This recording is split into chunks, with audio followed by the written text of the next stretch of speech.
पवन सिंह और निरहुआ पर भड़के खेसारी लाल यादव। और मैं आप सबको बता दूं ना कि एनडीए के सारे नेताओं को मैं 4 दिन के अंदर पागल घोषित कर दूंगा। इनका भाषा नहीं देख रहे हैं, रेत तो कार पे आ गए हैं खेसारी को बोलने के लिए। खेसारी बोले मुझे फर्क नहीं पड़ता, मैं यदमुल्ला हूँ। मुझे यदमुल्ला कहते हैं, मुझे मंजूर है यदमुल्ला होना, मुझे कोई फर्क नहीं पड़ता कि मैं यदमुल्ला हूँ कि मैं क्या हूँ। पत्नी पर खेसारी लाल यादव का शर्मनाक बयान, जनता ने लगा दी क्लास। खेसारी बोले बिस्तर पर है तो वो बीवी, बाहर में है तो बहन।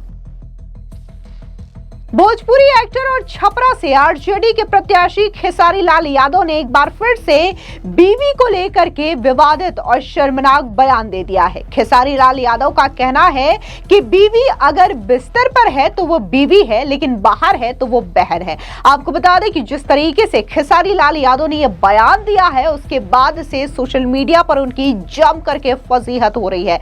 लोगों ने सीधे तौर पर खेसारी लाल यादव को जमकर ट्रोल किया। दरअसल आपको बता दें कि पिछले दिनों खेसारी लाल यादव ने एक बयान दिया था। उनका कहना था कि मैं अपनी बीवी को बहन की तरह रक्षा करता हूं, जिसको लेकर के पवन सिंह ने पलटवार किया और ये कहा कि खेसारी लाल यादव का कोई भरोसा नहीं कि कब वो बहन को बीवी बना ले और बीवी को बहन बना ले। जिसके बाद खेसारी लाल यादव ने यह जवाब दिया।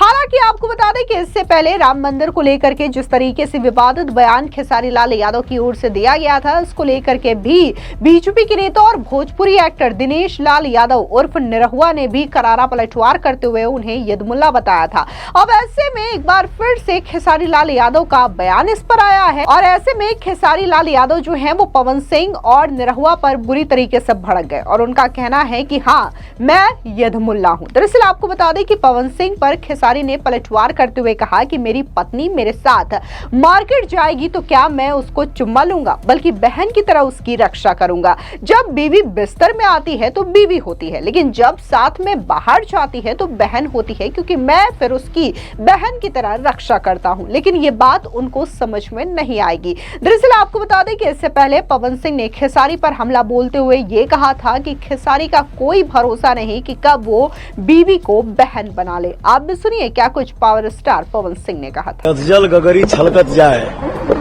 थोड़े धन में खल हो रहा है, वही उनका हाल है। वो कब क्या बोलेंगे, कब क्या करेंगे, इसका कोई गारंटी नहीं है। ठीक ना। कभी तो हम तो एक और चीज देखनी है आज, वो कब वो बीबी के बहन बना ली हैं, कब वो बहन के बीबी बना ली हैं, इसका कोई गारंटी नहीं है। हम तो ये कहब कि उनकर बात घोड़ा के पात में ज्यादा फर्क नहीं है। दरअसल आपको बता दें कि पिछले कई दिनों से सोशल मीडिया पर खेसारी लाल यादव का कई सारा जो वीडियो है वो वायरल हो रहा है, जिसमें खेसारी लाल यादव अपनी बीवी को लेकर के कई तरीके की बयानबाजी कर रहे हैं। ये बयान लोगों को रास नहीं आ रहा है। सोशल मीडिया पर खेसारी लाल यादव की जम करके फजीहत हो रही है। दरअसल एक चैनल को इंटरव्यू देते हुए उन्होंने साफ तौर से कहा था कि जब मेरी पत्नी मेरे साथ मार्केट जाती है तो मैं उसे बहन मानता हूं और इसी की तरह रक्षा करता हूं। जिसके बाद पवन सिंह ने इस पर पलटवार किया और कहा कि खेसारी लाल यादव का कोई भरोसा नहीं कि कब वो बीवी को बहन बना ले। जिसके बाद एक बार फिर से खेसारी ने पवन सिंह के बयान पर पलटवार करते हुए कहा कि मैं बाहर बीवी को बहन मानता हूं और बिस्तर में उसे बीवी मानता हूं, लेकिन शायद ये बात उन्हें समझ में नहीं आएगी। इसी के साथ ही खेसारी लाल यादव ने एक बार फिर से रवि किशन, मनोज तिवारी और निरहुआ के साथ साथ पवन सिंह पर हमला बोला। उन्होंने कहा कि बीजेपी के चारों नेताओं को 4 दिन के अंदर मैं पागल घोषित करके दिखाऊंगा। इसी के साथ ही उन्होंने निरहुआ के यदमुल्ला वाले बयान पर भी पलटवार किया। उन्होंने कहा कि मैं शिक्षा और बेरोजगारी की बात करता हूं तो वो मुझे यदमुल्ला कहते हैं, तो मुझे इससे कोई फर्क नहीं पड़ता। हाँ, मैं यदमुल्ला हूं। आप भी सुनिए क्या कुछ खेसारी लाल यादव ने कहा। बताया, मैं गरीब का बेटा हूं, मेरे पास औकात नहीं थी कि मैं ग्रेजुएशन कर सकूं। वो अमीर के बेटा थे, वो तो पीएचडी भी कर सकते हैं। मैं गरीब से पैदा हुआ हूं और मैं आप सबको बता दूं ना कि एनडीए के सारे नेताओं को मैं 4 दिन के अंदर पागल घोषित कर दूंगा। इनका भाषा नहीं देख रहे हैं, रेत तो कार पे आ गए हैं खेसारी को बोलने के लिए। मैं इनको रेतोकार नहीं करूंगा, क्योंकि मैं संस्कारिक बेटा हूं और संस्कारिक माँ बाप का बेटा हूं, तो मेरे अंदर कभी सलीलता ऐसी नहीं होगी। दिनेश लाल यादव निरहुआ आपको कह रहे हैं कि कोई ऐसा सगा नहीं जिसको खेसारी ने ठगा नहीं, क्या ठगे हैं आप? अब पता नहीं, उन्हीं से पूछिएगा कि उनको कितना ठगा हूं मैं।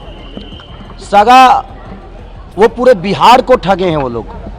और मैं आज बात कर रहा हूं तो उनको बुरा लग रहा है, बट ठीक है, मैं रोजी रोजगार की बात कर रहा हूं, वो धर्म की बातें कर रहे हैं। मैं धर्म विरोधी कभी ना था, ना हूं, ना कभी रहूंगा। मैं जय श्री राम अभी बोल रहा हूं, जय श्री राम, बट जय श्री राम में मेरा ये बेरोजगारी छुपा है। भाई मैं पूरी दुनिया से बोलवा दूं जय श्री राम, लेकिन इनको धर्म के आड़ में वोट लेना है, उसकी चर्चा ये हमेशा से धर्म के नाम, मंदिर मस्जिद के नाम। मैं धर्म विरोधी कभी नहीं रहा। मैं राम पे गाना गाया हूँ, मैं राम का एक्ट किया हूँ, मैं राजा राम मूवी किया हूँ। मैं ये कह रहा हूँ धर्म के नाम पे आप वोट मत मांगो। धर्म जरूरी है, लेकिन हमें कर्म करने के लिए शिक्षा भी जरूरी है, अस्पताल भी जरूरी है। ये कौन बनाएगा? ये इसके लिए का दूसरे को वोट देंगे? हम सब आपको वोट दिए हैं हर चीज़ करने के लिए, तो आप हर चीज़ पे बात करो ना। आप रोजी रोजगार पे बात करते नहीं, आप सिर्फ मंदिर मस्जिद पे बात करते हो। ये मुद्दे को भटकाते हैं दूसरी तरफ, हर बार जंगल राज की बात करते हैं। आज जो बच्चे शिक्षा से दूर हैं वो 20 साल के बच्चे हैं, और 20 साल से किसकी सरकार है? मानिए हमारे चाचा नीतीश कुमार जी की। अब सोचिए बेरोजगारी से कौन मर रहा है? आज जो 20 साल के बच्चे हैं वो मर रहे हैं। तो मैं वही तो सवाल कर रहा हूँ कि आप जंगल राज की बात, हमारे पापा जंगल राज के हो सकता है हिस्सा होंगे, भाई मैं नहीं था तो मुझे प्रॉब्लम हो रही है, मेरे आने वाले भविष्य की प्रॉब्लम हो रही है। मैं उस पर चर्चा करता हूँ तो ये अब मेरे को धर्म विरोधी बता देते हैं कि आप धर्म विरोधी हो।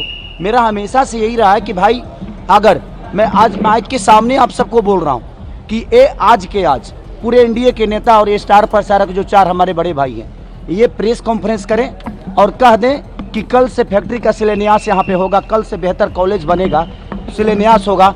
मैं वादा करता हूँ जीवन में कभी चुनाव नहीं लड़ूंगा और ना ही शपथ ग्रहण कर पाऊंगा और ना ही सर्टिफिकेट लेने में कहीं जाऊंगा।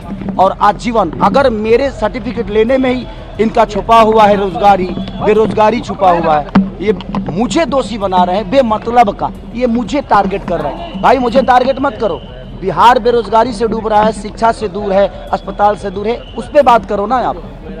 सर एक आखिरी सवाल रहेगा सर कि क्या लग रहा है, हम लगातार प्रचार में जा रहे हैं, महागठबंधन की सरकार बनने जा रही है बिहार में? आपको नहीं लग रहा है? मैं तो पहले चरण में 100 में 100 हैं हम ही, बाकी कोई नहीं है। और आप देखिएगा खेसारी के आने के बाद सरकार बदलेगी।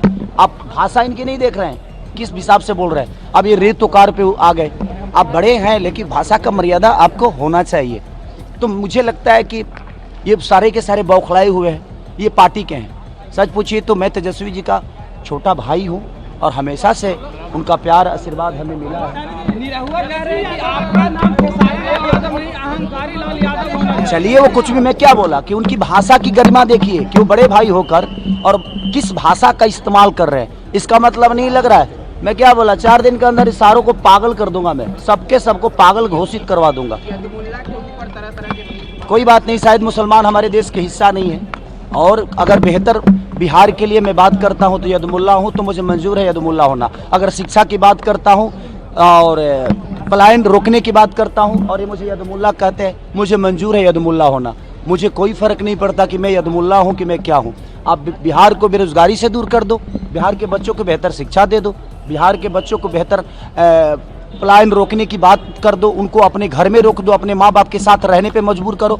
मैं उसके अगर उनको ये शब्द बोलने से और ये करने से यदमुल्ला कह रहे हैं तो आई एम यदमुल्ला, मुझे कोई फर्क नहीं पड़ता। कहा है कि हम गंदा गाना सीखे हैं इन्हीं चारों लोग से गाने के। बिल्कुल सीखा हूँ भाई, आगे यही थे ना। और जहाँ तक कह रहे हैं ना कि उन्होंने ये जीता है, उन्होंने वो जीता है, तो भाई मेरे से पहले तो रवि जी के बाद आप आए थे ना, तो आप क्यों नहीं जीत लिए? तो आप नहीं जीते तो हम भी छोड़ दिए, हम नहीं जीता हूँ, रोज रहने दो, इसलिए मैं भी नहीं जीता। सर वोट चोरी के ऊपर लगातार सवाल उठ रहा है, वो तो आज से थोड़ी हो रहा है, कितनी बार हो रहा है। दरअसल आपको बता दें कि जब आरजेडी से प्रत्याशी खेसारी लाल यादव ने राम मंदिर को लेकर के काफी ज्यादा विवादित बयान दिया था, तब दिनेश लाल यादव ने जोरदार हमला बोलते हुए खेसारी लाल यादव को यदमुल्ला बताया था। तभी से ये जो विवादों का सिलसिला है वो और भी ज्यादा बढ़ रहा है। खेसारी लाल यादव और निरहुआ एक दूसरे पर पलटवार कर रहे हैं। लेकिन इसी के साथ ही जब यदमुल्ला वाले बयान को लेकर के पवन सिंह से रिएक्शन लिया गया तो उन्होंने भी निरहुआ के बयान का समर्थन किया और उन्होंने साफ तौर से कहा खेसारी पर हमला बोलते हुए कि अगर यदमुल्ला उसे कहा भी गया है तो कौन सी गलत बात कही गई है। इसी के साथ ही आपको बता दें कि खेसारी लाल यादव ने एक जनसभा के दौरान पवन सिंह और मनोज तिवारी पर भी हमला बोला। उन्होंने कहा कि ये जो भोजपुरी के एक्टर हैं जो कि आज बीजेपी के नेता बने बैठे हैं, सब ने 2-2 शादियां कर रखी हैं और खुद को आज ये सनातनी बताते हैं। यानी कि कुल मिलाकर के जहां एक और बिहार में चुनावी माहौल गर्म देखने को मिल रहा है, तो वहीं दूसरी ओर भोजपुरी इंडस्ट्री के ये जो दिग्गज कलाकार है वो आपस में ही एक दूसरे के खिलाफ बयानबाजी करते हुए दिखाई दे रहे हैं। कुल मिलाकर के जहां ये जो पूरा का पूरा बिहार विधानसभा चुनाव के दौरान जो लड़ाई थी, जो सियासी दंगल था, वो आरजेडी, कांग्रेस और इसी के साथ ही बीजेपी के खिलाफ देखने को मिल रहा था। लेकिन अब ये जो भोजपुरी के एक्टर्स हैं वो एक दूसरे के खिलाफ बयानबाजी कर रहे हैं। लेकिन इन सब के बीच में जिस तरीके से खेसारी लाल यादव ने पहले तो राम मंदिर को लेकर के विवादित बयान दिया, जिसकी वजह से वो लोगों के निशाने पर आए, सोशल मीडिया पर उनकी जम करके किरकिरी हुई, तो अब जिस तरीके से वो पत्नी को लेकर के बयान दे रहे हैं कि कभी वो बीवी को बहन बना लेते हैं, बहन की तरह रक्षा करते हैं, अब ये जो बयान है वो खेसारी लाल यादव के लिए सिरदर्दी बनता जा रहा है। क्योंकि न सिर्फ पवन सिंह और निरहुआ ने इन बयानों को लेकर के खेसारी लाल यादव पर पलटवार किया, अब जनता को भी खेसारी लाल यादव की ये बयानबाजी पसंद नहीं आ रही है और सोशल मीडिया पर खेसारी लाल यादव को जनता जम करके ट्रोल कर रही है। फिलहाल इस पूरी खबर पर आपकी क्या राय है, कमेंट सेक्शन में जरूर बताएं। धन्यवाद।